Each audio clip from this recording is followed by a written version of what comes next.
All right, here we are in another episode of Flipping Houses for Rookies. Good morning, Peter. Good morning, Bill. With a Good crackly morning. voice this morning. I've been doing too many events. Yeah, huh? After a few hours here and a few hours there. Ooh, dog year wears Yeah. me out. This Oh, old yeah. dog is getting tired. Episode number 237. Yes, 237. Wow. The name of today's podcast is 8 Dependable Ways for Rookies to Find Creative Real Estate Deals Indisputably. 8. I have no idea where you're going with this. And ladies and gentlemen, this is the first time I hear the title. Just now. 8 ways. So 8 dependable ways for rookies to find creative real estate deals. Okay. Indisputably. That's where I'm going with this. No I'm secret. No trick. I'm not going to dispute it. It just doesn't sound like anything I'm familiar with. So lead on. Okay. Are you finding enough flexible sellers, or do you find it difficult and almost impossible to get up to making offers with these hard sellers? In other words, suspects. Yeah. Maybe you think you need to spend a lot of money, time, or resources to find these needles in the haystack. Perhaps your plan didn't include having to spend so much time talking to suspects. Well, I have bad news. Finding leads to make offers to is the primary piece of any successful creative real estate business. So maybe you need to know a few shortcuts or ways to streamline getting to the prospects who want to hear your offers and are likely to accept them instead of making you feel like a fool for asking. This podcast is set up to help investors with any budget, even none. The investors who get the biggest and most highest paychecks are the ones who master what you're about to hear. So, if you're trying to change your life through real estate income or with real estate income, then this podcast is a must for your bag of tools. So sit back, listen, absorb, then apply, and you will soon get the life that you want back. Amen. Them are powerful words, Peter. We got to back those powerful words up now, Mr. Hawthorne. Trigger mechanism. What? Huh? What? The hell's he talking about? Yeah, Trigger really. mechanism. This is almost as bad as when you. That's almost as bad as when you called me yesterday. Pick up the phone. He just starts. He didn't say hello. He just like, what? Is he talking to the right guy? And it took me 2 minutes to catch up with you. Go ahead then. Trigger mechanism. What? Trigger mechanism. What is it? Something that caused a stimulus and resulted in a usual severe action. Okay, say that again. Yeah. So trigger mechanism is something that caused a stimulus and resulted in a usual severe reaction. Got it. In other words, it sets something in motion. Mm-hmm. Oh, yeah. We know those. We see those all day long. Okay. I bring this up today because it occurred to me while on a coaching call that new students subconsciously believe that they can say something or do something to create a non-motivated seller into being motivated. Yeah. No. Here's my thought. If the student learns all the fancy phrases, words, and tricks that they think the pros use, well, they will hit that vein in the gold mine. almost as if Pete and I were going to grab a pick and shovel, walk into a mine or into the cave somewhere, start picking and shoveling until we run across that rare vein of gold worth millions. By the way, we find it by chance, if we ever find it. Mm. This is how many real estate investors think when it comes to finding deals. They're going to grab the pick and shovel. They're going to walk into some mysterious cave or mine, probably without much research, start picking and axing and shoveling, hoping they find that vein that's going to pay them for many months to come or give them a big chunk of dough. Mm. So if this is you walking around in the pitch black room and can't see anything at all, let me turn on the light so you can see extremely clearly. Here's the shocker. You don't use trigger mechanisms. I'm going to do that to you again. You don't use trigger mechanisms to convert sellers into saying yes. Mm. But instead, you find the sellers whom are already motivated to some degree and push that motivation into confidence and excitement to do this deal with you. And I will tell you this, it is done with old-fashioned work, not software, on autopilot, without much human intervention. Nope. If you want to be completely successful with real estate, you must first put yourself in a position to do so. I'm going to repeat it. If you want to be completely successful with real estate, you must first put yourself into a position to do so.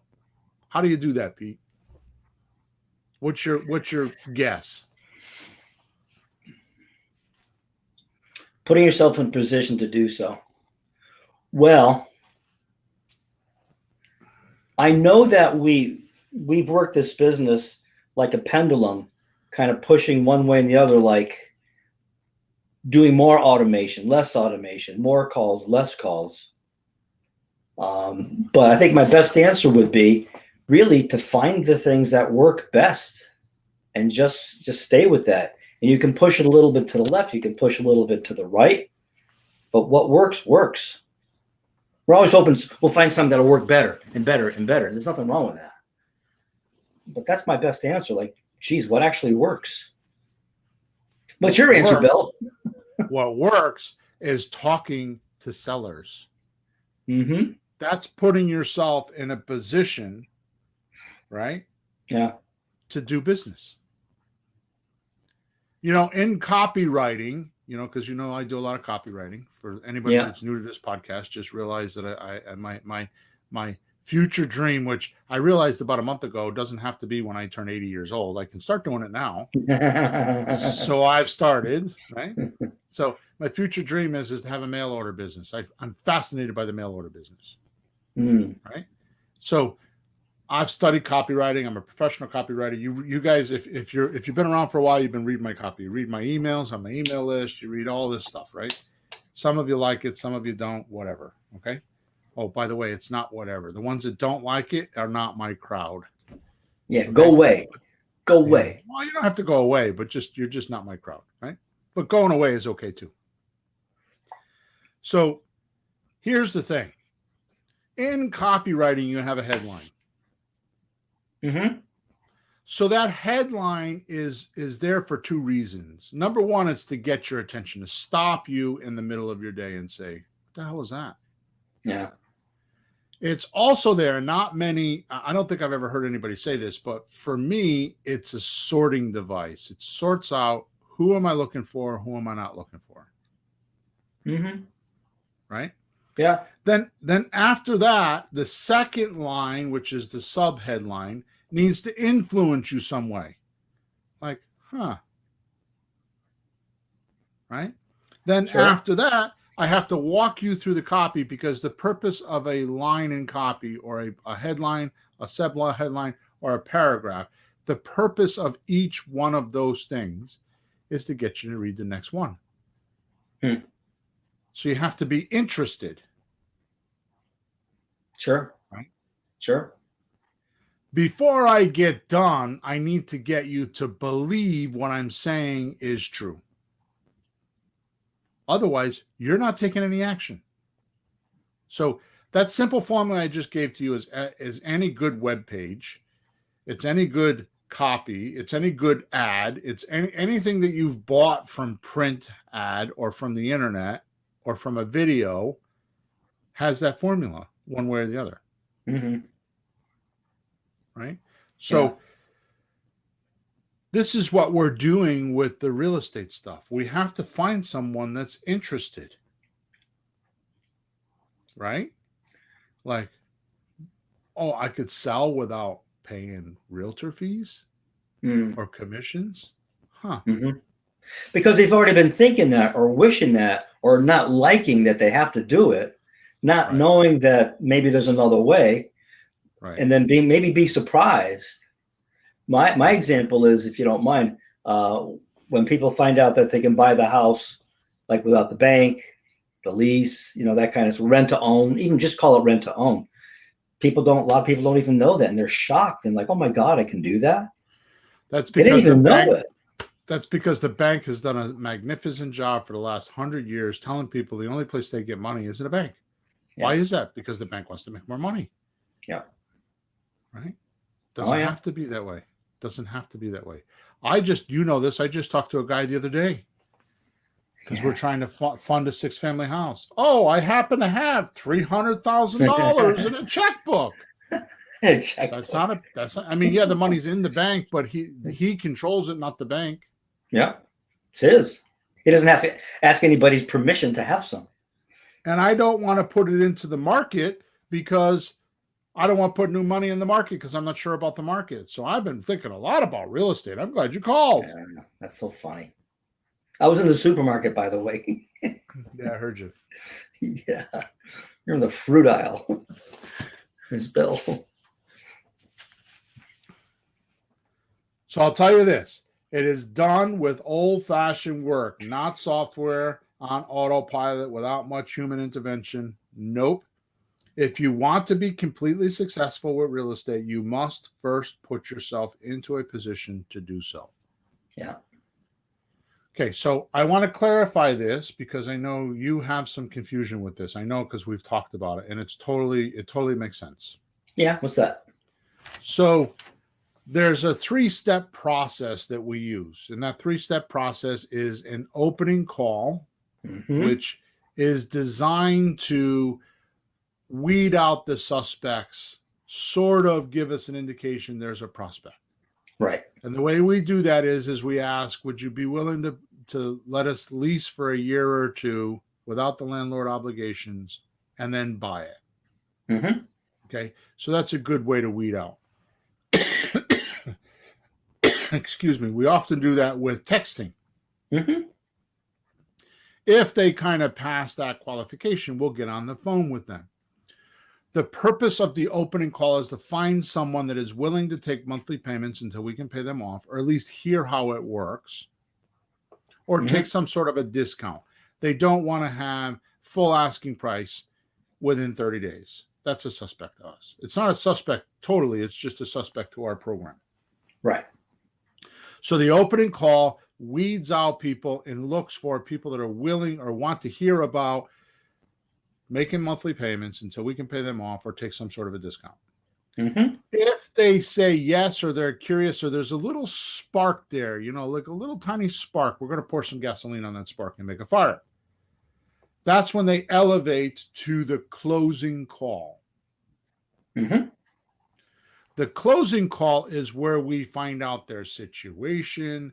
We find out what pain points they have, what conversation they're already having in their head. Does it align with what does their way of thinking align with something we can help them with? Or are they too far-fetched? Yep. If they are, and if they are open or flexible, as I started this podcast off as, if they're remotely flexible, then we will talk them through an offer strategy. One of the 7 that I have, there's 7 strategies we use. If you go to flippinghousesforrookies.com, right on the front page to the left of the pretty girl with the money, there's a form there. You put your name and your email address in there, and you can see, I don't know, 8 or 10 videos, I think, that are like 20, 30 minutes long on how all these different deals work. And you should, if you, even you, Peter, you should go once a month and go watch those videos. Until you're doing multiple deals a month, you should go watch those videos. Like you should watch them minimally 12 times a year. Minimally. I don't care. Until you're doing multiple deals a month, you should be watching those videos. It's just, you can't stop learning. Yeah. Yeah. No, that makes sense. So, lost my train of thought. Oh, wow, where were we? Yeah, you're not listening. I'm not paying attention. Oh, I know where we were. We're boring our podcast listeners if we can't remember where we were. No, you're saying that I have some confusion on the part of this. So we have the opening call, then we have a closing call, and then we have the deal meeting. Now, the opening call qualifies, are they a prospect or a suspect? The closing call hones in on which offer they will accept and get some sort of a verbal agreement. Yes, I will do that. Mm-hmm. When you move on to the deal meeting, you're going to do the paperwork first. They're going to sign documents, especially if you're doing this virtually. Then you're going to go look at the house. Looking at the house is the last portion of the system. Mm-hmm. So what you need to do to make real money in this business is stop looking at the house. That's backwards. And start looking at the people or listening to the people and see if they're motivated to do one of the 7 deals that I'm talking about, which is a slot deal, an option deal, a rent-to-own deal, getting the deed deal, rehab retail deal, or owner finance, a wholesale or owner finance, right? Yeah. So you can fit your customer or your seller in any one of those strategies. And if you go watch those videos at flippinghousesforrookies.com, they're all for free. You can see them. You'll totally understand what I'm talking about if you've never seen them before. Okay. So, oh, by the way, we skipped the beginning part of it because I jumped right in. In your wherever you're listening to this, in the description of this video or the description of this podcast, there's a link there, and those videos are in that link. So you don't even have to go to Flipping Houses for Rookies. So if you're on your phone right now, just go down to the description portion of wherever you're watching us. If it's on YouTube, if it's on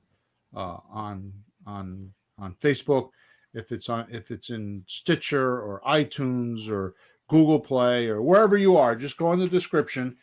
And the link is there, and you can get these videos. Okay, so back to where I started with this, because as I always do, I get so passionate about this, I get off on rampage, right? The part that I think that you get confused, because you tell me this, because you covertly tell me that you're not doing what I'm doing. I'm going to do it the old-fashioned way, Bill, right? So what I do is I try to automate the opening call section as much as possible. What I don't want to automate is I don't want to automate at all the closing call. Right. So what I don't want to do is I don't want to talk to 50 people and have them tell me they want all cash. Sure. No, it'd be a waste of time. That's where I use virtual assistants. That's where the automation comes in. So when I say it's done with old-fashioned work, not software, on autopilot, without much human intervention, no, you can't do that. So We do use software. We do use, uh, um, some automatic stuff, Texting. mostly with texting. Hmm. And the other thing that we use a lot of automation for is follow up. So we use software that if they're not exactly ready right now and they need to be humbled a little bit more because time changes everything, Yeah. we'll put them in a 9-month or 13-month or whatever. I'm sorry, 9-week or 13-week or something like that. Some sort of a follow up where they get text once a week or twice a week. They get sent to our website. They go to a video, like a YouTube video, or they get sent on my book that I wrote called Sold is just about done. We're going to start sending that to them. It's a book that explains all the deal strategies and all that kind of stuff. And it actually explains the creative real estate process for you. So it's like me doing the work for you. I'm doing the heavy lifting for you, right? Hmm.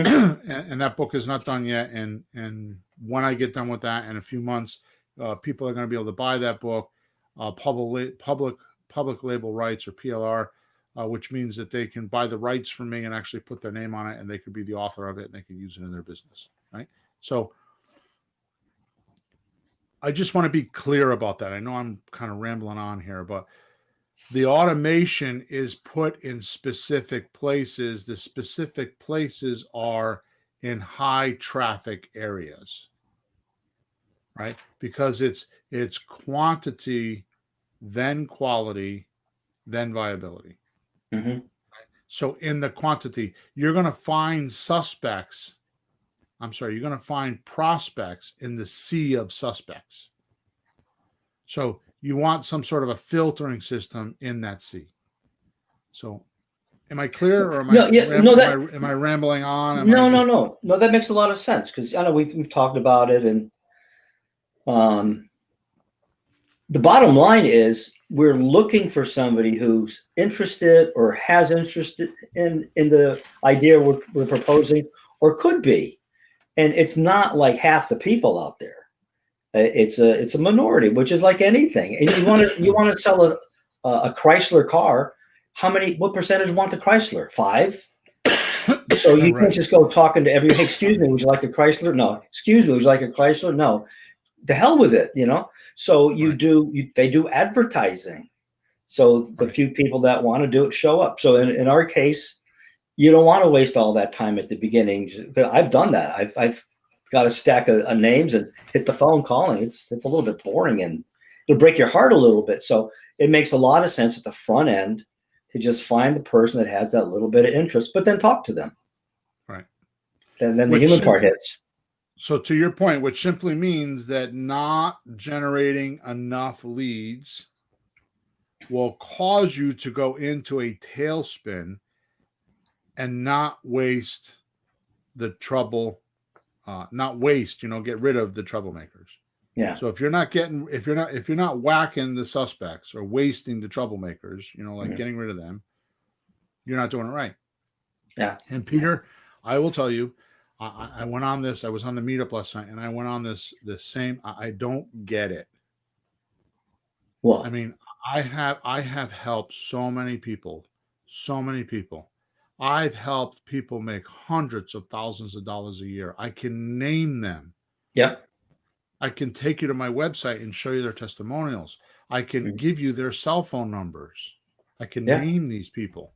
And we knew And them they're not before, just, and we knew them before they were doing this, yeah, and they were some of looking. them, yes. Yeah. Yes.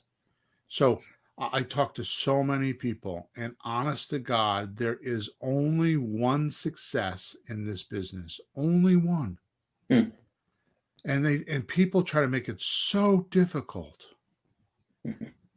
All you need to do is talk to enough new sellers. If you talk to enough new people, you'll find a motivated seller. Yeah. Now, maybe I talk to 5 people or 10 people, we'll say 10 people, and I can get a deal. Yep. Maybe because of your training, you have to talk to 50. Yeah. The only difference between the listener and me is the amount of people that you have to talk to. Hmm. So The only way you're going to become someone like me is to do what I did and do thousands of presentations. Right? And I'm not even saying you have to do that, because with my training materials, you could do that in a lot less time, because I went through the agony of learning it all. And actually, I can't even say that, because I've read and gone to school with a lot of the many of the trainers that you probably use too. You know, the Ron LeGrands of the world. Yep. All I'm bringing to the table, I'm not bringing anything to the table other than my experience while I went through that. Yeah. And just saying, hey, you know, maybe you don't need to do that. But I'm telling you, the only way that you are going to make money, and the number one thing when I get somebody on the phone, because I do 45-minute consultations and I talk to all kinds of people all over the world, not just in America. The number one question I ask that I get the most disappointing answer is, how many people have you talked to last week that were selling a house? Mm-hmm. Yeah. And the next question is when is the last time you talked to somebody that was selling a house? Mm-hmm. So I ask you, I beg you, privately in your own mind right now, answer those questions. How many people did you talk to this week that were selling a house? Or when was the last time you spoke to somebody? Mm-hmm. And if you're one of those, one of those rare ones that are making phone calls, and let's say you say, oh, I have a coaching client, I've talked to 50 people this week. Okay, so what did you say to them? Now it comes down to script. What did you say to them? Mm-hmm. Right. Well, now you're going to work on a little bit of the quality of their presentation or how they're talking to people, because at least they're doing the volume, but like maybe get it better because you're better, and then you'll get better results. I will tell you this. I'm spending too much time on this. I will tell you this. The guy that's making those calls is hearing prospects. He's talking to prospects, but doesn't know what they sound like, hear like, or look like. Mm-hmm. He's skipping right over the top of them. Yeah. He doesn't know that. If you're making that many calls, he's skipping right over a prospect and he doesn't know what they are. Yeah, after that many calls, and he's probably had a few conversations with somebody. Oh, yeah, I'll sell you my house. Oh, I got one. No, you don't. Yeah. No, you don't. All right. So which simply means not generating enough leads will cause you to go into a tailspin and not waste the troublemakers and waste all of your time on bad deals or unmotivated people who will steal your dreams. They will make you believe that this business can't work and that buying creative real estate is an alternative manner and that blah, blah, blah, blah.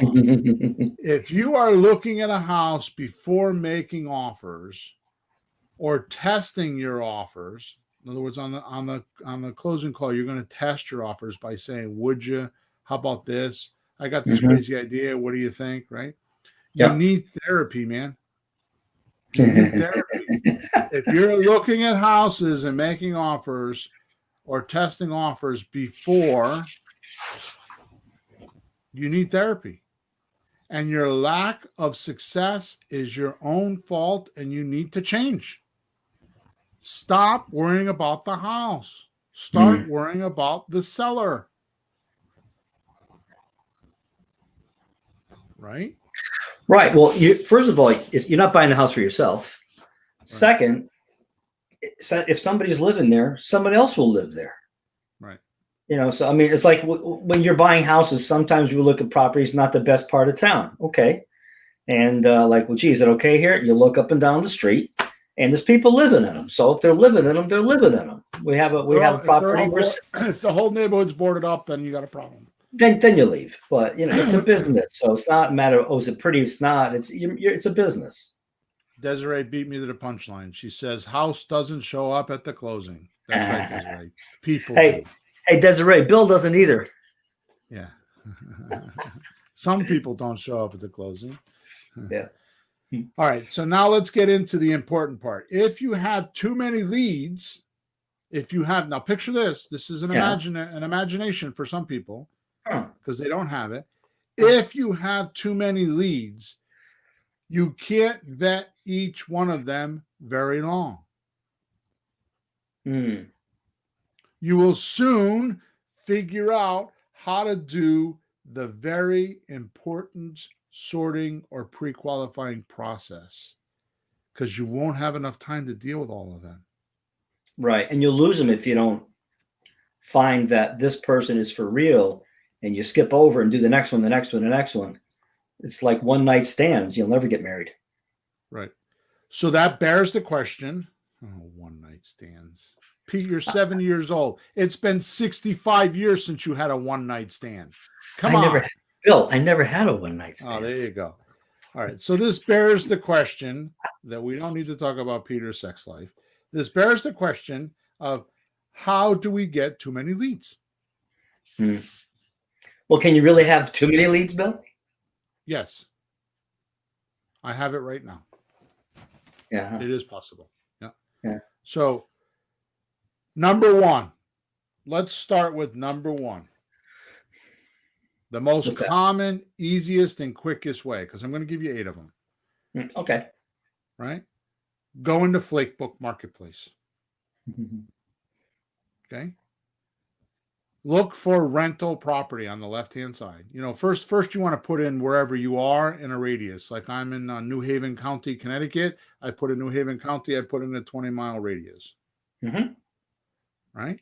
Yep. Then I go to the left under that. I don't sort anything. Right? And I go to rental properties. Okay. Now, if you're someone like me and you could buy in multiple ways, like the subject to and the lease options and owner financing, it would be advisable that you can go into the FSBO section, because there is a section there where it says properties for sale. Right? There's not a FSBO section, but you'll find them in there, right? You might want to go there. But if you're just starting out, here's the deal. The best way you could do real estate is to rent from your seller and then sublease to your buyer. There's no risk. There's nothing. Okay? Yeah. What's better? Me? Yeah, I thought you had a question. Oh, so no, it just reminds me of, I was watching one of the renovation shows. The wife, she's watching all that. We're gonna do the kitchen, so she's watching all the shows. She's making measurements. She's doing schematics of cabinets. But there was a guy like, I'd rather rent. I don't want the responsibility of owning. So you have both of those situations. So it's best to start with less obligation to your seller. Right. And take whatever obligation you're going to make with your seller and pass it on to your buyer. And if you do a SOT deal, which is a sandwich lease option transfer, and if you don't know what that is, go to flippinghousesforrookies.com or go to that link inside of your description box right now and go check it out. Okay. Here's the point. When you talk to a for sale by owner and they're asking $200,000 for their house, and then you come along and say, well, I give you $200,000, but I want to give you $1,500 a month for 7 years. And then maybe, only maybe, I'm not 100% sure. Not promising. I might pay you off. Okay. So that's and those deals, we do those deals all day long because people will do that. Okay. But when you're in the rental section, you don't have to convince the guy to take monthly payments or the girl to take monthly payments. They're already taking monthly payments. So they've already resorted to, I'm going to collect $1,500 a month.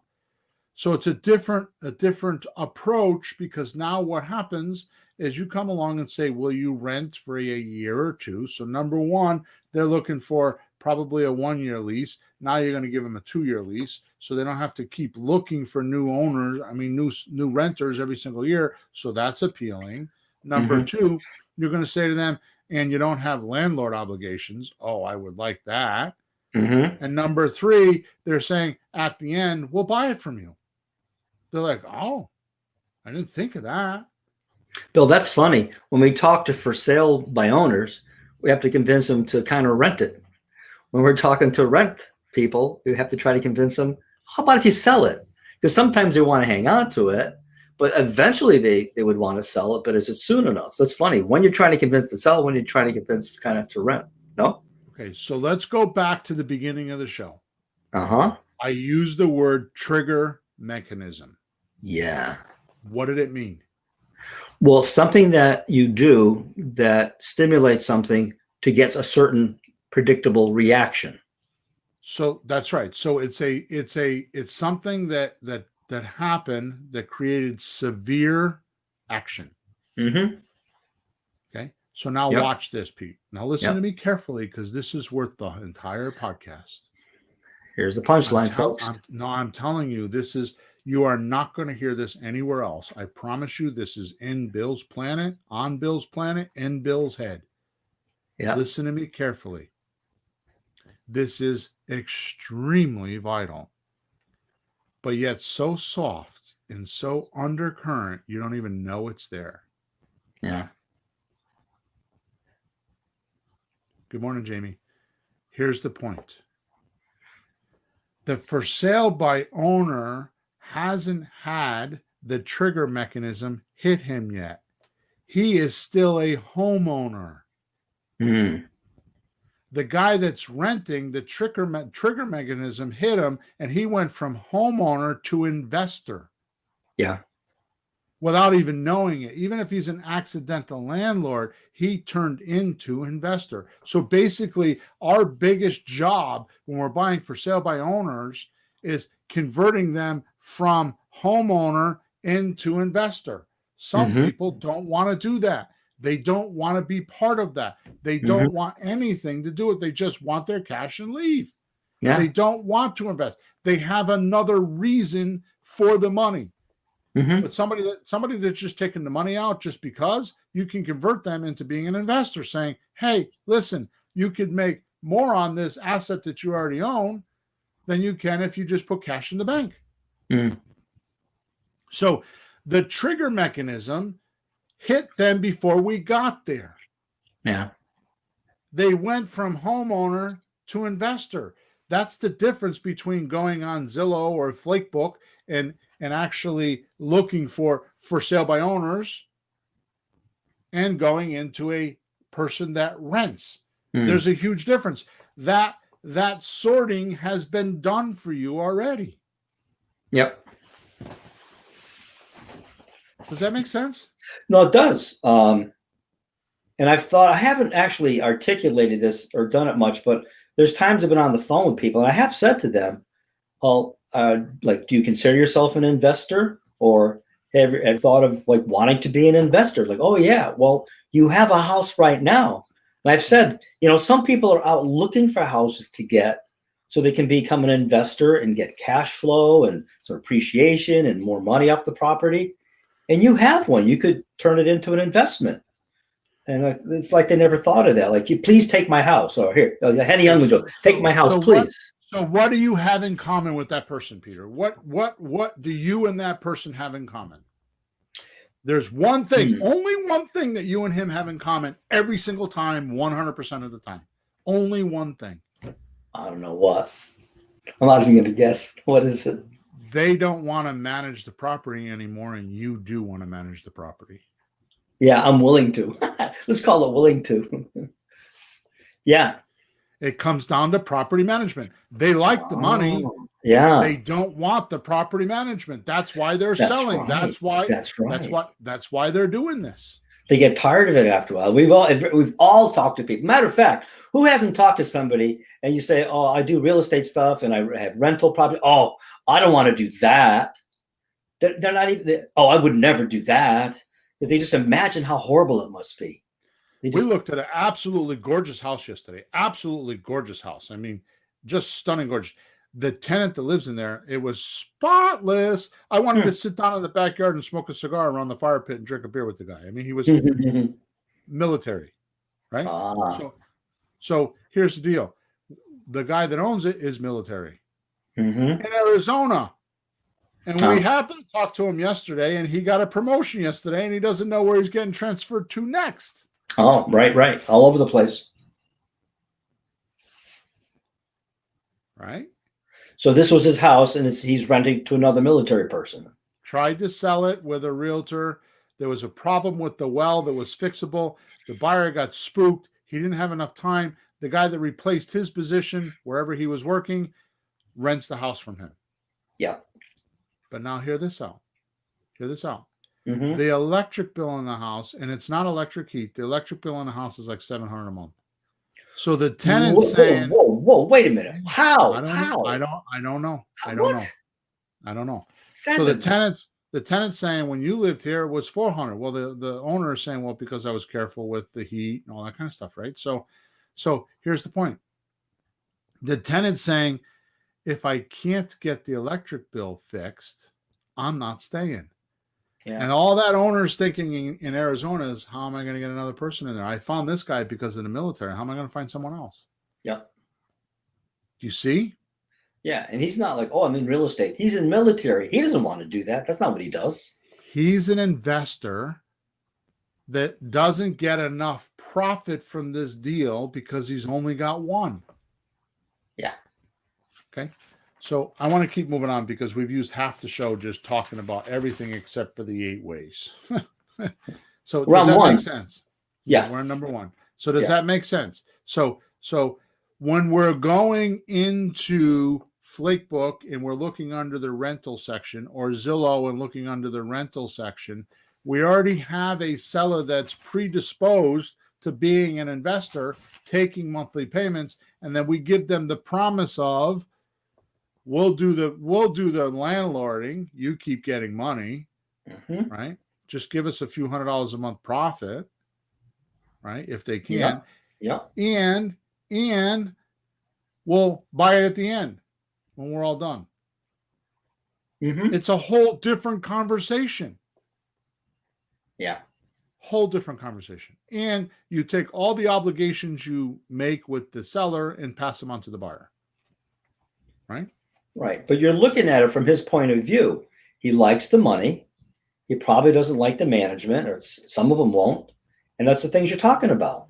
Most of them won't. 99% of them won't. Yeah. It's not passive income. It's a job. And when you only have one property, like I was taught, I have a house that I'm supposed to, today at 1:00, I have an appointment to do paperwork with a girl. Yeah. I was in the house with her on Saturday. I'm sorry, Sunday. Right. And she's like, she has 3 kids. She's a single girl.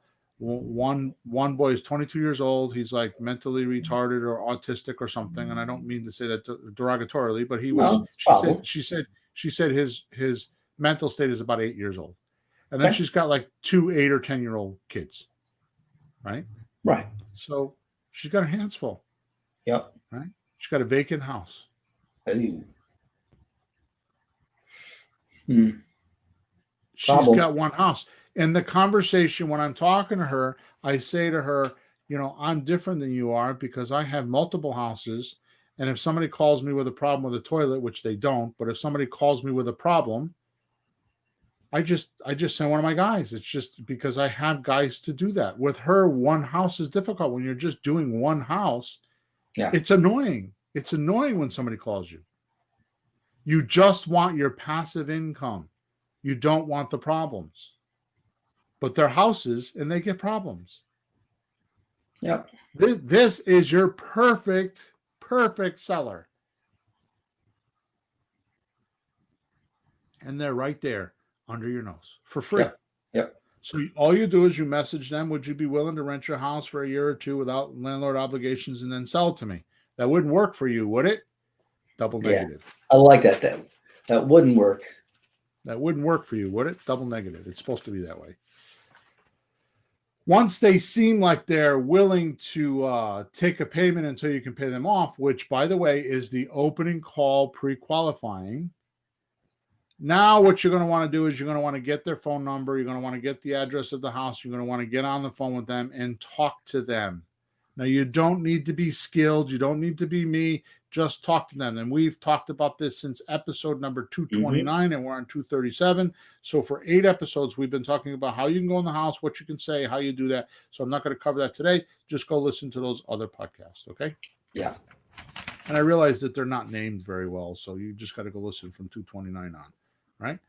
So that makes sense. So you could find leads like, if you did this, I promise you with all of my wallet, I promise you, I will bet you, I will jeopardize just about anything I have because I'm so certain of this. If you do this for 15 minutes a day, I guarantee you by the end of the week, you will have somebody on the phone. You will be in somebody's house and you will be talking to them. Yeah. Just impossible if you don't. The only way this would not work, like when I was on the meetup last night, some girl asked me, she asked me how to, so I showed them how to do some of the Facebook stuff on the meetup last night, right? And she was on some island in New York I never even heard of, and I'm only an hour away from her. And like it, there were like 4 people that live on the island. Oh. I'm being facetious. There was not many people, you know what I mean? But so, I mean, there has to be some sort of population in your area to be able to do this. Okay. Yeah.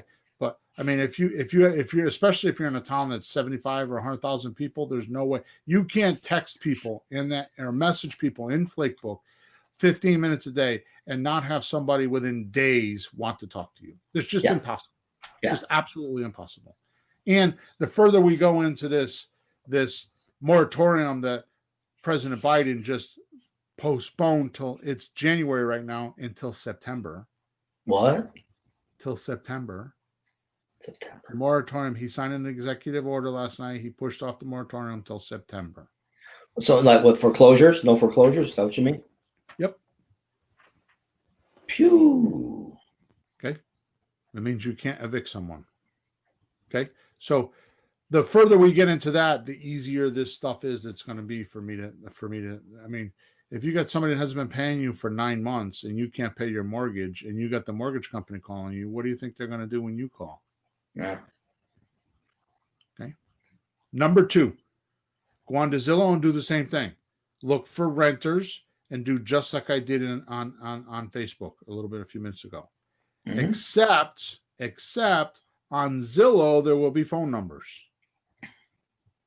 The owner will put their phone number on there. Now, Zillow keeps, messing around with this because Zillow is trying to monetize their platform. Zillow has become a publicly traded company, and they're trying to figure out how to monetize. Facebook went through this. Google went through this until they got the whole click, the ads thing down, and the click, and which, by the way, I think the government's going to change all that pretty soon. So enjoy it while you have it. Okay. So the point is this. The phone numbers are on there. You got to scroll past all the realtor ads because the way Zillow's trying to monetize is by giving opportunities to realtors. So they're charging realtors ad money to get in front of the for sale by owner on Zillow.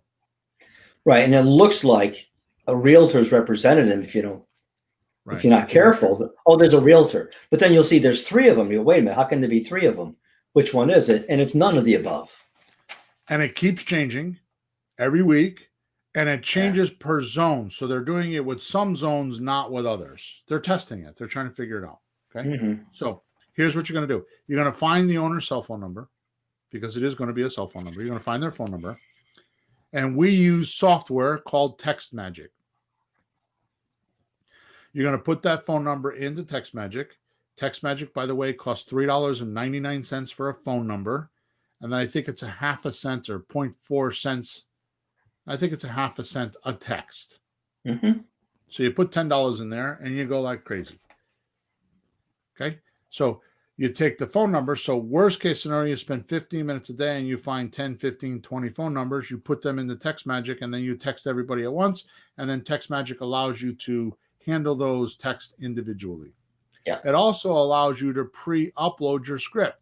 So if you go to flippinghousesforrookies.com or click in that link that you have in your description on the free stuff page, you'll find my scripts there. Mm-hmm.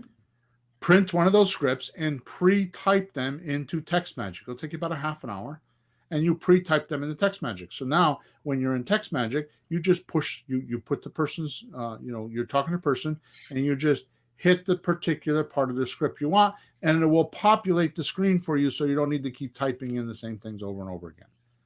The scripts will be in there. It's an amazing tool. So, Peter, I could stop this show right now. I know. That's a lot right there. If you just did that. If you did each one of those, let's say you did 15 minutes a day on Flakebook, just sending the message I just told you about. And then you went on to Zillow. Now here's the trick, Peter. Here's the trick. What? Because I have humanoids listening to me right now. Oh no. Humanoids do some crazy shit. They have their own ideas and they think they could do it better. Right? They can't just follow instructions. No. Because here's what the humanoids are going to do that are listening to us right now. They're going to go on to Facebook and they're going to look at the house first. Oh, I like this house. Oh, I think I want to buy this. Oh. Wait a minute. Are you living there? Come on, stop that. I don't even care about that. When do you qualify the house? At the end of the process. You go through the opening call, the closing call. At the end of the deal meetings when you qualify the house. So when I do this in my demonstrations, when I do it, I don't even look at the houses on Flipbook. All I do is look at the area, make sure it's in an area I want to be in. I click on it, I send a message. Same thing with Zillow. Just click on it and send a message, or get the phone number and send a message. Do not worry about the house until it's time. That's out of sequence. Right. It's not when you're supposed to do that. Right. And it's the least of the problems. The house is never going to say no or yes. It's not going to say anything. It's the people. So get past that one. And don't worry about the house. That's so small of the problem. So here's to your point, Peter. You're 100% correct. If you start looking at the houses, you're going to send 3 texts in 15 minutes. If you do what I'm telling you to do, you're going to send 30. Yep. Which one do you want? The more leads you talk to, the more chances of doing a deal. If you're not doing a deal, it's because you're doing it backwards. You're spending too much time looking at the houses. Stop looking at the houses and start sending messages. Contact new sellers as much as possible. Whew, glad that's over. Number 3. Go to a website called My Plus Leads. And for about $40 a month, I think they just went up. I think it's $49 a month. They were $29. For about $40 a month, they will supply you with a list of for sale by owner leads. Now, here's the thing. They will add new leads every day as they come on the market. Okay, so those are like recent. Right. So listen to me again, because I'm talking to the humanoids that like to go change shit and have their own idea, and they got a better site. And here's the deal. My Plus Leads allows you to go back as long as you did. For example, my new acquisition manager, I'm calling my acquisition, he's not really. The guy that I'm working with, Sean, who's one of my coaching clients, went in there in my account 2 days ago or 5 days ago over the weekend. He pulled 7,000 names. 7,000 names of for sale by owner? Mm-hmm. In what area? How big an area? In Hartford, in New Haven, in Connecticut. In Connecticut? Maybe it's 4,000. It's either 4,000 or 7,000. I think it's 4,000. I'm sorry. I think it's 4,000. That's still huge. That's still huge. That's for the entire year of 2020. That's huge. So is that worth $50 a month or $40 a month? Sure. Now, upload that list into TextMagic and just send 25 texts a day, 30 texts a day, 50 texts a day, which I'm going to tell you, if you send a minimum of, I suggest you do 25 in the beginning. And I also suggest when you send that 25 texts, which you can do on your phone, by the way, TextMagic works on your phone. Yeah. I do it on my computer, and I make sure that I leave about a half hour or 45 minutes, because when you send 25 or 30 texts a day, you're going to get immediate responses. Yeah. And you need to answer them. And you may even get on the phone with somebody within 5 minutes. Yeah, I think we should put an hour aside, something like that. Start. And you know what's funny? I used to do a lot of phone work for different businesses, and it was always, call people at night after work. But we found a weird thing a couple of years back. What's the best time to call people? 9 a.m. to 11 a.m. It blows my mind because that's the time I actually have available usually. But 9 to 11, can you imagine that?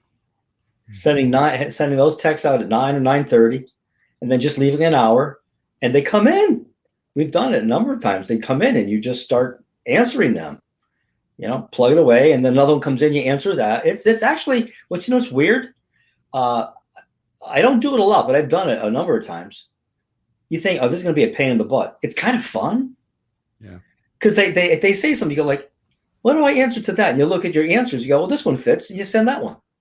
And then you get an answer back like, no. And you just send another line. And then someone else calls. You go, what do I say to that guy? You look at the answer. And you get those lines off of the script on the free bus.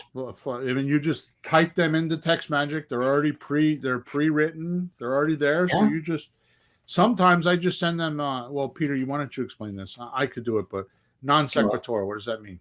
Non sequitur. It's non-sequence, like not in order. So Peter will say, how much do you want to give me? How much of an offer do you want to give me? Yeah, like I'm the seller. How much are you going to give me? Right. So I would send a message back. So if I don't give you all cash, you're not going to sell. It's non sequitur. It's not in sequence. It's just the next answer that I need. I pretty much ignore them and ask the next question. It's the weirdest thing. It is absolutely the weirdest thing. You do not have to answer the person's question. I mean, if you watch people talk, and you and I both have done communication courses and blah, blah, blah. So, you're doing everything correctly and talking to people. In this case, they say something, you have a script, just send the next question. It doesn't matter what they say. Watch people talk. They don't answer to each other. Right. One guy says something and the other guy says something and the other guy says whatever. It didn't answer his question, but the other guy follows what he just said. He forgets what he asked. You say something else and he just goes with it. So don't worry about having to answer the amazing question that the guy asked. Ask your question. Like, would you be willing to take payments? Or like, how long? A year, whatever it is. And just answer something. And if he's at all interested, it will work. Peter, stop the show. Boom. Stop the show. Here's the punchline before we go on to number 3. Yes. The rookie doesn't need to know crap about this. This could be your first day. Go to flippinghousesforrookies.com/free stuff or use the link in this description. Download the script, upload it into TextMagic, and now I am talking to your seller. You don't need to learn anything. It's all in the script. Just send it to them as if I was sending it to them, and let me do the heavy lifting for you. You don't need to go learn this stuff. It's already done for you. Just go do it. Look, it's so good. Bill, did I not, like 5 years ago, get the first person on the phone from For Sale by Owners, ask a few questions from the script because it was pre-text days, just ask a few questions and wind up in the house with you 2 days later looking at it? Absolutely. I mean, honest to God, it was my first actual call. I swear to God. I think I get lucky sometimes, but it doesn't take that much. Get on the damn phone, send the text, do something. Stop thinking about it. Don't be a sissy. Don't be a wuss. If you did these 2 things as a rookie, and the most amount of money you're going to spend is $3.99 for a phone number for TextMagic and maybe $10 in your account. Yeah. That's it. If you can't find a lead with these 2 things. Now, granted, they are manually intensive. You have to do these every day. You got to spend your 15 minutes. You're going to have to get on the phone. They're manually intensive. Okay? Sorry. You want to make $30,000, don't you? I'm sorry. You're going to have to spend a few minutes. Come on. So get real. That was number 3. I'm sorry. I thought we were on number 3. So number 3 is go to My Plus Leads, get this subscription for $50 a month, which is a little bit more money. But now you have a lot of leads. Now it's a matter of how you're going to call 4,000 names. He went back a year. You could go back a month and get a few hundred names. Yeah. You just adjust the amount of time you want to go back to get those leads. Oh, by the way, Peter, what's the best time to talk to somebody about creative real estate? Between day 45 and day 60. Yeah, when they've had the house on the market a little bit, it hasn't sold. And it's not like Yeah, and it's not like 300 days later with a junky house that nobody really wants. That like in the middle part, which it's not the first day where he's like, I don't need you, buddy. My house is going to sell like hotcake. So in My Plus Leads, you can choose 30 days old to 90 days old and get a list in that 2 months sweet sweet hotspot, Yeah. and just start talking to them. It's already sorted for you. The house has been on the market based on what date you put in My Plus Leads. Will get you to the person that you want to talk to, that's humbled, and you can talk to them about becoming an investor. Yep. Because their idea that their house is the best house on the market and it's going to sell right away because they got this and they got this and nobody else has it and they're going to get $1 bazillion for it has been deflated. Yeah. Number 4, for the more advanced guys and gals out there, we use PropStream. PropStream is software that costs $97 a month, and it's like the investor's MLS. Okay. It does comps. It got all the filings. It tells you when the person bought the house. It tells you taxes. It does just like the realtor does. It prints a comparable report for your sellers, so you can bring it to your sellers or your buyers, whatever way you're going to use it. It does everything the MLS does plus. So there are no more the days where you need to go to the MLS.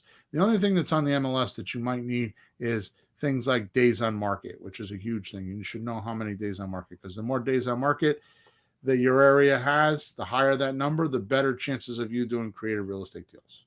Yeah. Right? So you're going to go on to the MLS for $97 a month, which, by the way, if $97 a month is too much money for you, what you should do is you should go to flippinghousesforrookies.com. Let me go look this up because I have to remember the URL. Flippinghouses.com. I think it's group chat. Yeah. So if you go to flippinghouses.com/group chat, you can join a free WhatsApp group. Okay. That has, I think it's probably got 100 and something people in there. I haven't looked in a while.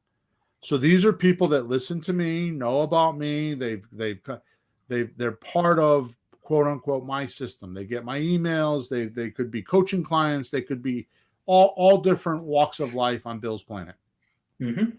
So it's flippinghouses.com/group chat, and put a post in there. It's a WhatsApp group that I want to share the expensive PropStream with someone who wants to go in with me. You get 4 people to share the username and login, because my coaching clients do this. You pay $25 a month. Yep. Why can't you do that? Here's the amazing thing. For the $97 a month, they allow you to download 10,000 names a month. 10,000 names a month, which, by the way, I want to divert for a second here, completely for a second, because this is freaking amazing. Right? What's that? You can go into PropStream, and there's a button on there, or a section there, right, that says paid cash for a house. So what we do, and I play with these numbers, is suppose you put in the filters, because there's different parameters. You put in the filters in the last 24 months, who has paid cash for 10 houses or more.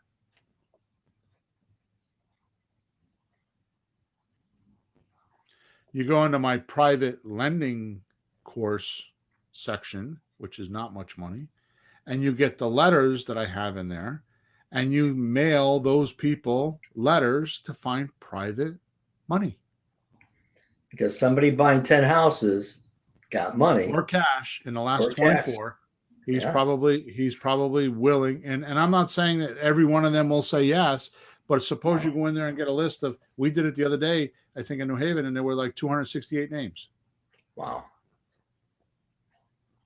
Well, it's people in real estate with money. That's close enough. Who wants to be a private lender? So you send them a letter or a string of letters, which, by the way, if and I'm not trying to sell this, but if you go into my private money, if you go into my flipping houses for rookies courses section, there's a private money thing in there. And I don't think it's very much money at all. But in not only do I give you the letters, but I give you a presentation that you can send to them that explains how you do private money. So it's me doing your presentation to your private money lender that you found on PropStream. So now what's your excuse? I don't have money. Doesn't work. Not bad, eh? No, there's people with money who are willing to let their money work for them. And there's those people who don't have money who need to just be willing to work, period. Right. I don't know how else to do that. So let's get back to finding leads. So what you could do is you could take a list from PropStream, like, for example, out of area owners, which means the property has one address and the mailing address for the property, usually from the tax bill, is a different address. So what did I just say there, Peter? I want you to summarize it with two words that we started this podcast off with. What was the words? Trigger mechanism. Okay. Trigger mechanism. Right? So here, what is a trigger mechanism? You already have an investor. They have a property address and a mailing address, which means they do not live there. Automatically, they are an investor. Automatically, they are probably taking monthly payments for that property. The trigger mechanism happened before you got there. You don't need to convince them to take monthly payments. They're already doing it. They're already in that pool. Right. You see the cleverness of this? It's not that you need to work hard. You need to work smarter. And these ideas, and of course, I'm giving you the theory today, so it takes a long time to explain this, which a podcast is not really the place to do this, but we do it every single week and people like it. So there you go. Okay. Yeah. Here's my point. You take that list, because it's not going to have their names and phone numbers and emails on. They'll have their names, but not their names and phone numbers and email. I'm saying that again. Not their phone numbers and emails, or Facebook account, or Twitter account, or LinkedIn account. It's not going to have that. Yeah. So you take that list and you do a skip trace with that list. That software, it's private eye software is what it really is, but it's used for a lot more than that these days. You take that software and you take a number of names, 50 names, 100 names, 500 names, the whole list, 10,000 names, I don't care. And you upload it to their site and you pay between 10 cents and 20 cents per name to get their contact information. That's a lot cheaper than it used to be, I understand. All right. So you go in and sort a list out of area owners for a specific, zip code or a specific town like Wallingford, Connecticut. You pull a list, say it's got 268 names on it. You send it to get it skip traced. We'll say 268 times 0.10 cents is $26.80. Now you have a list of 268 names. You have their phone numbers, which, by the way, they give you like 6 phone numbers. So if it's not one, there's another. These are all the possibilities. Oh. Right. They often give an email address, a Twitter account, all that kind of stuff. So now you have 268 names of people that are for sale, that are already investors. Okay. Wouldn't it make sense that you upload that into TextMagic and start texting them there too? Or just get on the phone and start calling them. I'm going to guarantee you take that list and you call 20 or 30 of them, you're going to have an appointment to get in a house. All right. And these are not long phone calls. It doesn't take long to see if a person has some interest. And then if not, just hang up. Thank you. Bye. Next person. Right. So just because I don't want to have the support tickets, Peter, I'm going to do this, okay? Because I don't want the aggravation. What? So grab paper and pencil. If you're asking who are the skip trace sites, because I'm going to get that question. Right. So here I'm going to give you a few of them, okay? I'm going to rattle them. So write them down. Make sure you get them. So the first one is REI skip. REIA skip. I didn't say the A the first time. REIA skip. The second one is fastpeoplesearch.com. Fastpeoplesearch.com. The third one is truepeoplesearch.com. Truepeoplesearch.com. Another one is realacquisitions.com. Realacquisitions.com. And then another one, which is for heavier users, is batch skip tracing. I think that's what we use. Batchskiptracing.com. Now, I'm not going to go do this research for you because I'm not your research and development department, and I'm not on your payroll, but I am almost positive True People Search or Fast People Search actually do it for free. But you can only do onesies and twosies. You can't do like a whole list. Oh, okay. So if you have a name, you can go do it for free for those guys that don't have money. Okay. Number 5, Peter. How am I doing so far? Good. Am I giving a lot of juice and meat here? How about the guys listening to me on Facebook and YouTube? Respond. Send a message in. We doing okay here? Am I like off the rails here, or are we good? Because we're only on number 5. We've got 3 more to go. So send me a message and let me know if I'm doing okay or if we should just like end off. And you don't have to do all of these. Just pick one of these and go. Exactly. So don't be any overwhelmed. one of these, thank you, Desiree. Any one of these will give you a deal. That's all you need in the beginning is just one deal. Right? Mm-hmm. All right, number 5. And this is a new strategy that we're testing as I speak. So please do not send me support tickets and a bunch of geeky things because we've only been doing this for a couple weeks. But I'm going to release it here just so you could go check it out because it's not that hard. You ready for this, Peter? This is effing amazing. I wish I could swear right now, but I can't because we put on a little button that we don't swear. Bill, you got a mute button? Yeah. My wife wishes I had a mute button. Here we go. Ready? Yeah. What's this new thing? I probably don't know it. You don't know it. Nobody knows it. Emma doesn't even know about this yet. And I can't even believe I'm going to do it on this podcast, but I'm just showing off right now because I can. Yeah. Google AdWords now allows you to send ads to people's emails. So some of you have this, some of you don't. If you open up your email box, you'll notice the top 2 rows says ad to the left of the person's name. Say that again. You do what? When you open your email, your Gmail account, it has to be Gmail. Okay, so Gmail. Gmail account. The top 2 rows, the top 2 emails, to the right of the name, to the left of the subject column, there's a little box there that says ad. Holy cow. They put 2 of them there. Yeah, AD, not ADD. Right.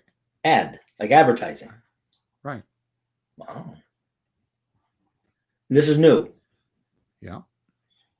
Okay. And based on the email searcher's history, you can send them ads. So you put in, so if the user is searching for sale by owner info or how to sell a house fast or probate or anything those folks email, so anything they're looking for, you can email those folks an ad and start getting attention. Yeah, because they're looking for something. That's the point. They're looking for some kind of probate or real estate. So Google AdWords connects, like you just type in, fishing gear, click, and it finds fishing gear. The Google ad, the words connect. So by doing this, it would connect to that person or find the people that are looking. You find them this way. Is that what you're saying? So Google has the ability to know what your email address is, because we don't know what your email address is. Right. And they know what you're searching. We don't know that. Mm-hmm. And they connect the two and allow us to put an ad based on what you're searching in your Gmail box. Wow. I think this is going to be a great lead generator for us in the future.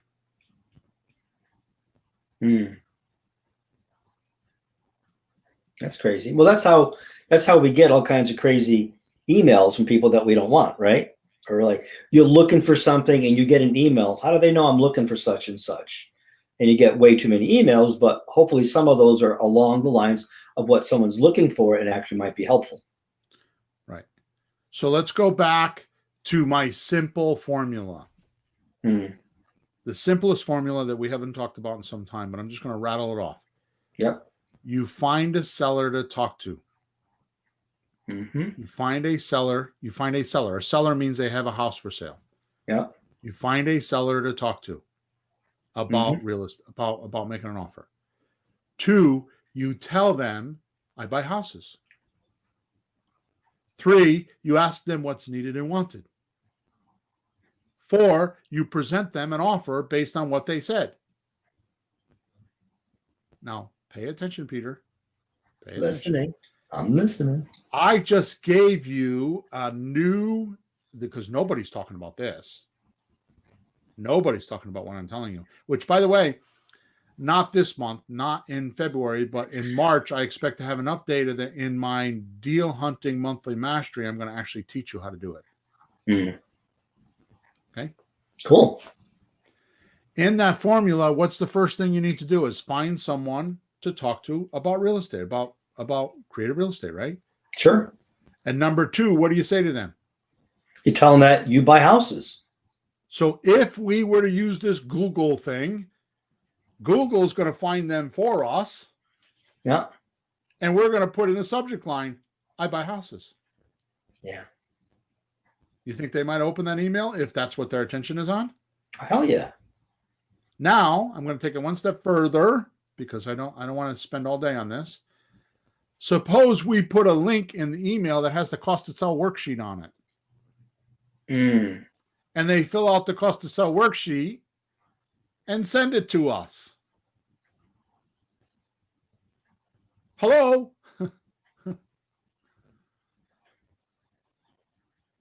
Well, that worksheet is an amazing public service. That tells people things they never know about what they're going to get when they sell the house.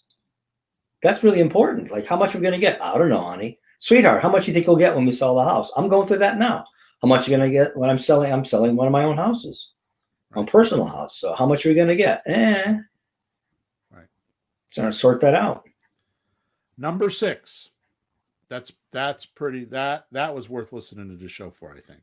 Number 6, of course, I would be remiss if I didn't mention bandit signs. Okay.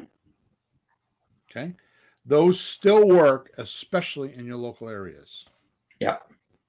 Okay. I still use them.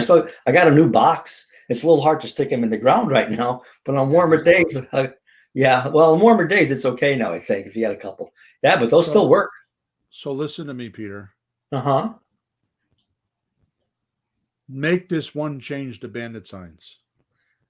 Yeah. You didn't. I wish I knew you ordered them because I would have had you make this change. It was a little while ago. What are you saying? If you got a text magic number, instead of saying call me at and the phone number, just put the phone number on there and say 24/7 texting. Right. Let them text you instead of calling you.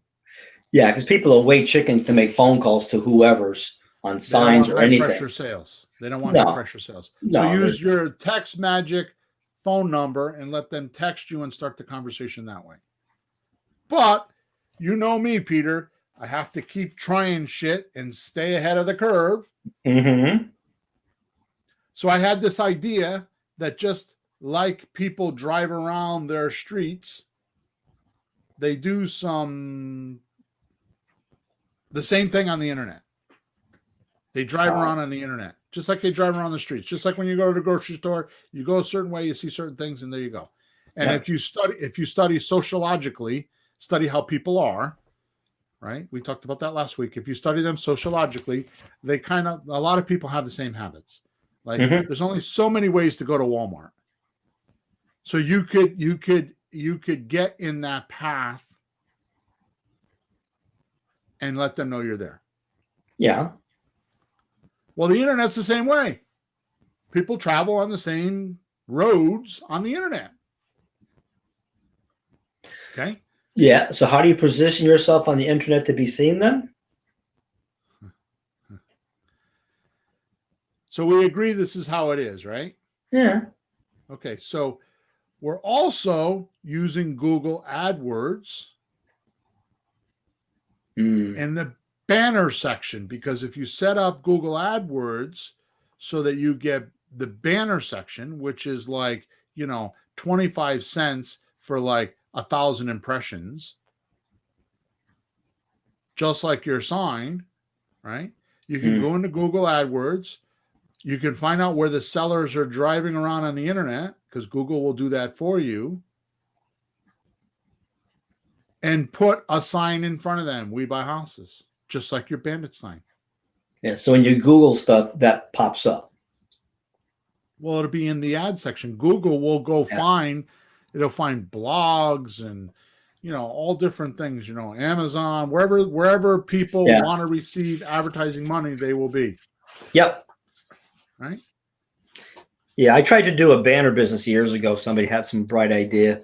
But as soon as you Google something like you want to buy a car, next thing you know, you're getting car ads all over and you're seeing banners to buy that, or fishing gear that you want, the cigars you want. Like, how did they know? Everybody's watching. So they're seeing you. Retargeting. Yeah. Retargeting. Right. Okay. Even better than that, Peter. I have another idea for you. That list that you downloaded from PropStream a few minutes ago, we talked about. Yeah. The out of area owners, right? Mm-hmm. Suppose you take the ones that have emails, or you just pick some of those and you uploaded those. I prefer they have to have emails. I'm pretty sure. I'm not sure about the ones that don't have emails. Yeah. You upload them onto Facebook as a custom audience. Very easy to do. Really? You upload them. You take that list. Say it's 50, 100, 200 names, whatever it is. Not a lot. And you upload them onto Facebook as a custom audience. You now pay 25 cents or whatever you're going to pay, 50 cents to market to that custom audience. And all you do is put on there, we buy houses. You put your sign on there. Just like you put a sign on the road that they're driving on their way to Walmart. Now you know that when Facebook's going to target them and say, we buy houses.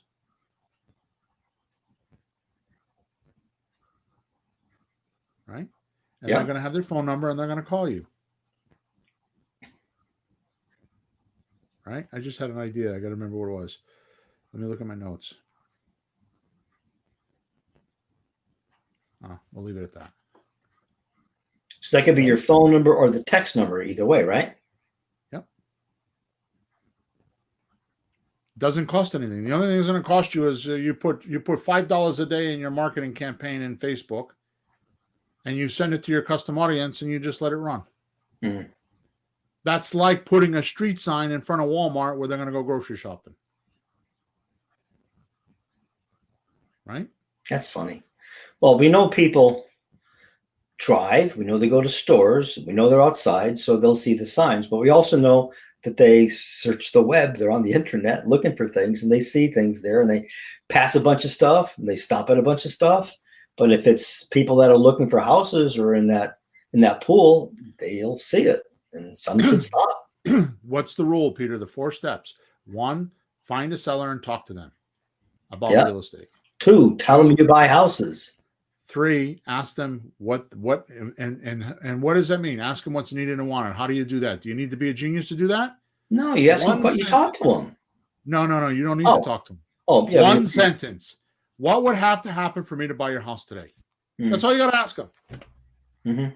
And then the 4th step is give them what they needed and wanted. So if you go into the free course that I'm giving you, which is Creative Real Estate Investing 101, and you see how we do the loan to value ratio and we do all that, you just match what they say to one of those offers and you make them an offer.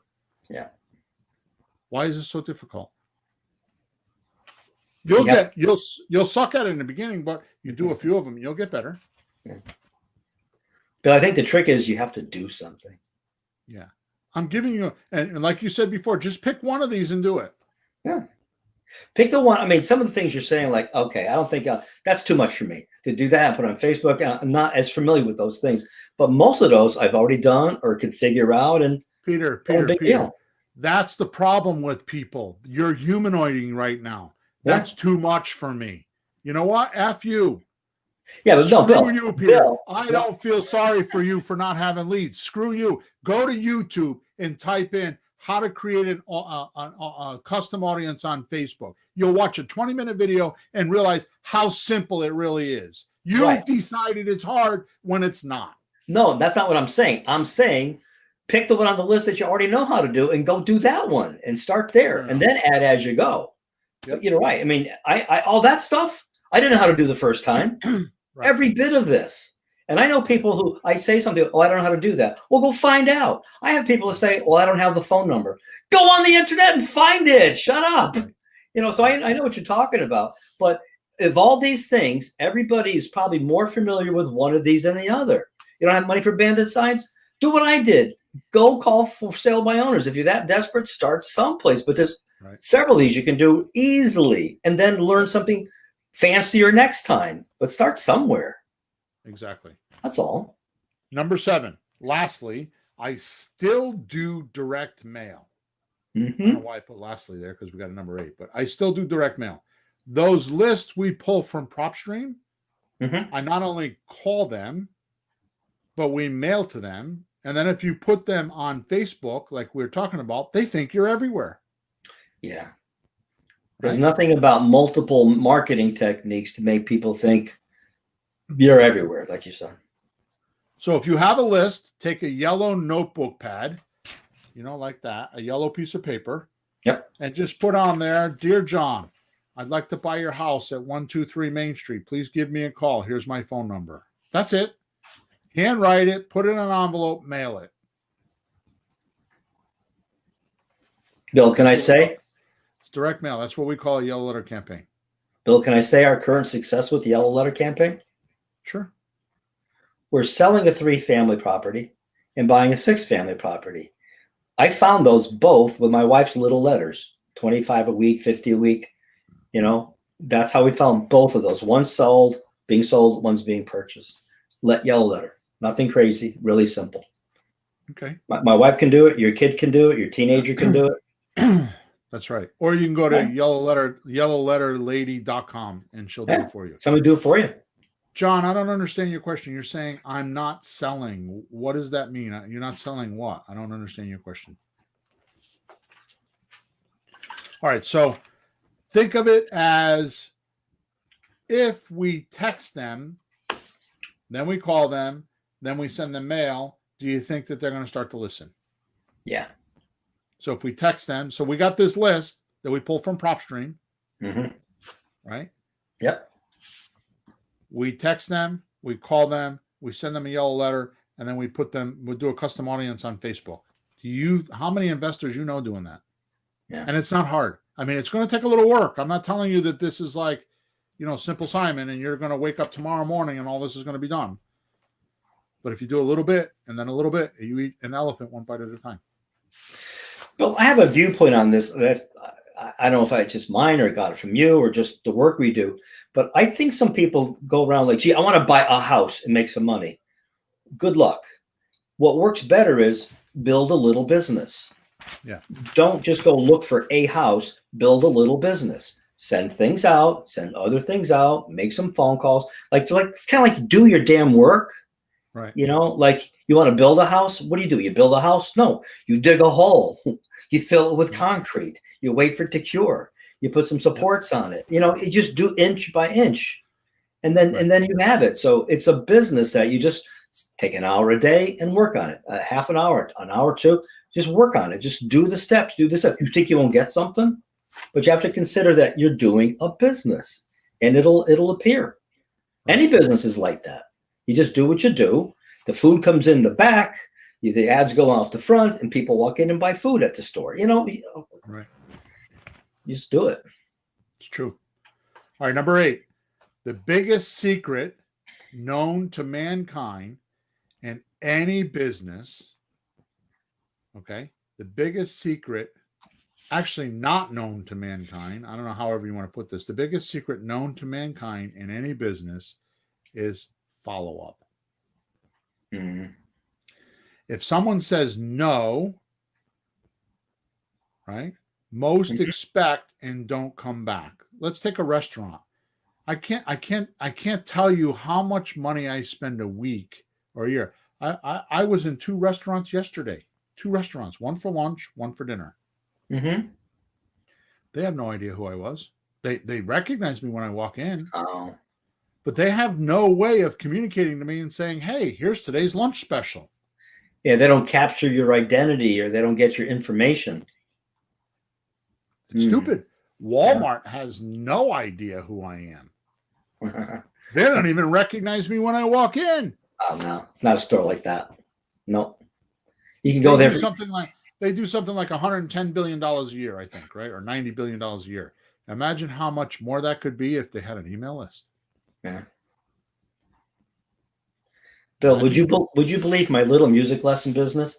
I keep every name of every student I've ever had, and every week I send out cards. I just send them out, and I just send them out, and I just send them out, and it just works. It's like magic. It's not even that those people come in, but somebody shows up. Somebody shows up. Just as a little side business that I do to keep cash flowing while I do the other stuff. It's so simple. 35 to 40% of my deals come from follow-up. Mm-hmm. The pipeline. Yeah. Okay. So someone says no, right? And they don't come back. Right? Mm-hmm. We found you may have to absorb 5, 6, 7, 8, 10 no's before you get a yes. So if you take that from the same person, yeah, if you take that seller's no the first time and don't come back, then you just spent and listen to me. As a matter of fact, I'm going to do something that I didn't have written down here. Let me see if I can get this. What did I do with it?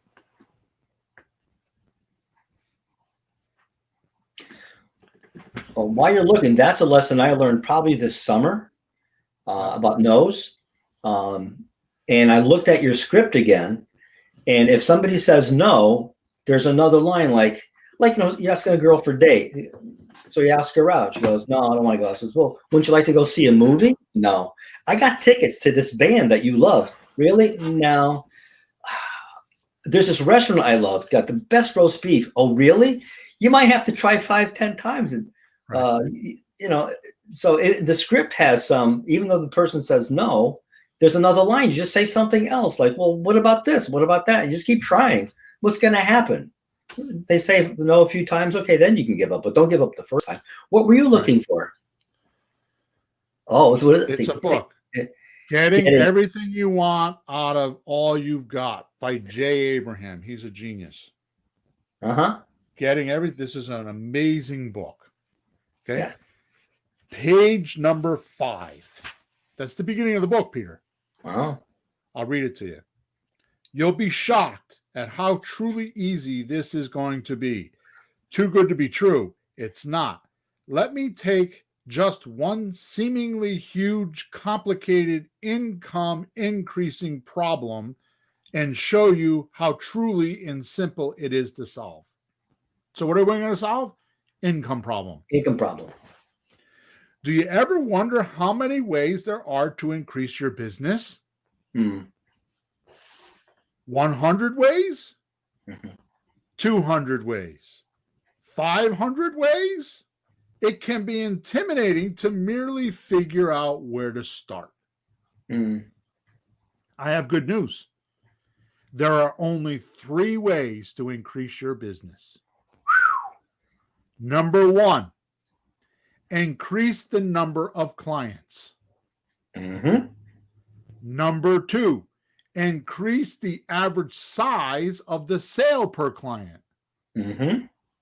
Number 3, increase the number of times clients return and buy again. Yeah.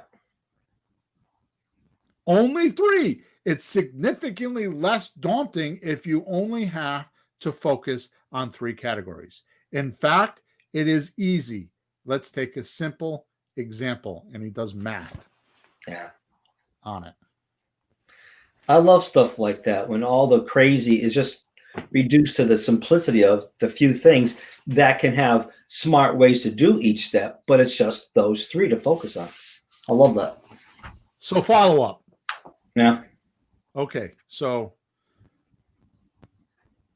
blah, blah, blah, blah, blah, blah. Right? So Yeah. how do you do follow up, Peter? Well, gee, Bill, I kept names of the people are calling last year from apartments, and I called the guy back in November, December, and that's how we're buying the 6-family property. And I was shocked myself. Like, I just sat down, like, I said, I got nothing to do. I got no names. I got nothing. Let's call Mervyn. Hello, he's in New York. Right. A year later, I hadn't talked to him in a year. I swear. You say, "Oh, you've been followed up." I wasn't. I just pulled it out a year later. He goes, "Okay, I'm ready." Good. And we're I doing don't know. it. Sorry. So in the beginning of this podcast, and then I'm going to tell you this, and then we're going to end off. In the beginning of this podcast, I said, what are the 2 things that I like to automate? 2 things. Well, the leads, The opening call, and the follow up. and the follow up. Yeah, with repeated text and whatever. Normally, I would not reveal this on a free podcast because this is totally coaching material without having some sort of an affiliate link. Yeah. But I'm going to do it today and let the fur fly, Pete. You're so gutsy, Bill.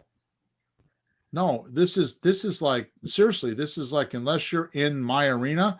I mean, this is like, I'm not the only one that knows this. I mean, there's a lot of people that are doing it, but until someone like me tells you, you aren't going to know this. You're not going to find this on the internet.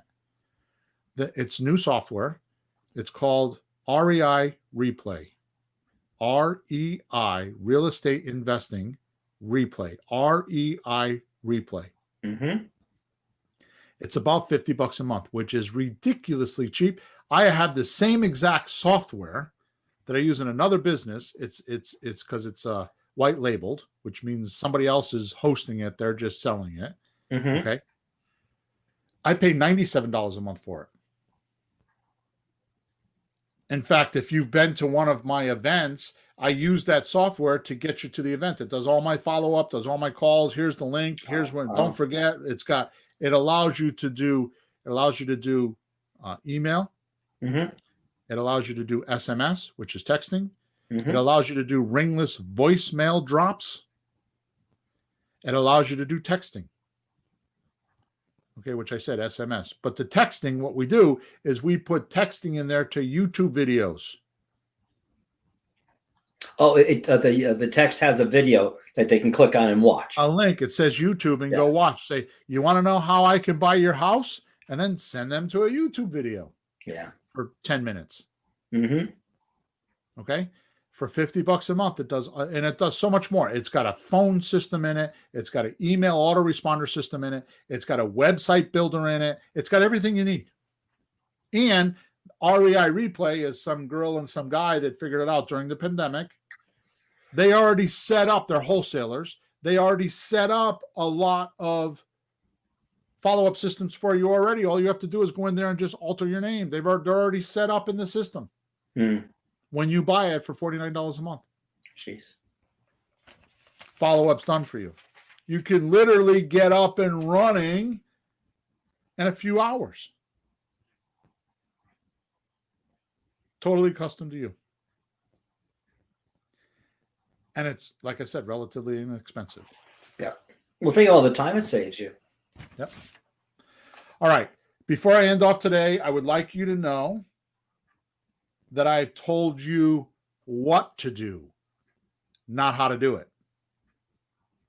Because I can't cover all these things. It'd be a 6-hour seminar, Yeah. which we may do, right? So I've told you what to do, not how to do it, right? So if you want to know how to do it, then every month, the first Wednesday of the month, I take one of these campaigns and I do a Zoom call and I show you exactly how to do it. And then I take all the documents, I take the replay, all the documents, I make special videos, I put them on a web page that you will have access for 30 days. And then after 30 days, I take the page down. Okay. The reason why I do that is because if I don't, you will never do it. You need a deadline. Mm-hmm. And if you're not going to lose it, you will put it in your computer and you will forget about it. So I want you to pay $97 and I want to hold you hostage to the application. So the point of this whole, we call it Deal Hunting Monthly Mastery, the purpose of this group is to every month do another campaign. And each month you add a campaign to your real estate business. So you've got 30 days to put together the Facebook thing. Mm-hmm. Then you got 30 days to put together text magic. And then you got 30 days to put together your Facebook audience. Right? Every month awesome. we do a different campaign. So you just keep building your business. Mm-hmm. Right? But you only get 30-day archive. And it costs $97. Now, often what I do is like I did a subject to event, getting the deed event. It was a 6.5-hour event. Mm-hmm. What I did is I did a special and said, this month, if you join my Deal Hunting Monthly Mastery, you get the event for $1. Otherwise, you got to pay $99 for it. Mm-hmm. So a lot of times you can join because I do specials. Yeah. Okay. But for the most part, it's $97 a month. I got to tell you that all that's spectacular. Really. It really is. And I say that because the guys that are using it and doing it are doing deals. It's meant to help you find deals because as soon as you find deals, the next thing that's going to happen is you're going to want to go into my weekly coaching program, which is $500 a month. Okay. And I'm not saying you have to do this. I'm just saying that that's what's going to happen. Because what I found with my weekly coaching is the guys would start and they wouldn't have the ability to go find deals and they're not bringing deals to the coaching call and they don't stick. So that's why I created this other group. Now, when you go into the weekly coaching, all the archives for those videos and all that stuff is in the weekly coaching portal. So once you go into weekly coaching, you can get all those archives and you can do them anytime you want. Okay. Mm-hmm. More importantly, what I want you to understand is in that $97 a month, there's a WhatsApp group. And when you're working on this stuff, you can go in there the rest of the other 30 days or 29 days or whatever it is of the month. You can go in there into the WhatsApp group and ask questions and we will help you. So you have full support for $97 a month. But I want you to know that today I played a dirty trick on you. I told you what to do. If you want to know how to do it, I need to spend more time with you and I need to do a screen share with you and I need to show you how to do it on a Zoom call. And that's what we do the first Monday of every month. Okay. The program's set up so that you can learn a different campaign every single month. Okay. And this is not a sales pitch. It sounds like it. This is not a sales pitch. I'm going to say this and then I'm going to end. I realized something about a month ago over Christmas holidays. I realized something, Peter, that it's been gnawing at me. Really? Gnawing at me. It's an inner burn that's bothering the living crap out of me. And you haven't talked to me about this. What is it? No, I haven't. When people come to me and they listen to this podcast and they do my programs, they buy my course, they're not happy with their life. They're looking to change their life. You came to me looking to change your life. Oh, big time. Big time. Absolutely. There's something about their life that they don't like and they want to change it. Yep. Right. And it's a huge change. I take that personal. If I don't push you and prod you and sell you things and make you pay for things, because when I give away free stuff like this podcast, it's too easy not to do anything. But if you put up your hard-earned cash, you're going to do it. And the more cash you put up, the more likely you are going to do it. Mm-hmm. So it's a disservice to teach you on this podcast and think that you're going to like go change something, because there's people on this podcast that never buy anything from me. And every week they listen to me and they don't have a deal yet. Mm-hmm. Right? That's right. Free service just crashes them because they think they're doing something. So I take my job seriously. My job is to get you over the hump and get you to a deal. My job is to make sure that if you come to me and want me to help you change your life, I do my part. I do not, look at us. Every Thursday morning we show up here. I do not duck my responsibility. Every single coaching call, I'm there. A lot of times my students don't come. Mm-hmm. So this is like having an option agreement. I'm liable, but they're not. Yep. They have the choice to duck me when they feel a little bit down today and have a cup of coffee. I'm a little grouchy. Or their wife's breaking their balls, or, something didn't go good at work, or, they got some stupid excuse. Like I got to go to a birthday party, or you know what I mean? It's like, to me, it's bull crap. You know that every single Monday night you're supposed to be on a coaching call with me. You tell your family, I work on Monday nights from 7 until 10. Yep. End of story. You don't schedule something else, because the only way you're going to change your life is to be there and do stuff. I take that to heart. If you're coming to me and asking me to change your life, I'm going to bend into you. I'm going to use my New York attitude, and I'm going to bend into you, because it's the only way that it will work. No other way. Because you have habits, and habits are hard to change. So if I'm not trying to sell you something, and I'm not trying to get you to do something, I've lost love for you. And it's just that simple, because I really do care.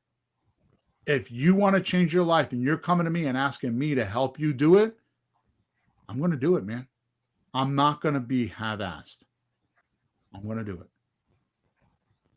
End of story.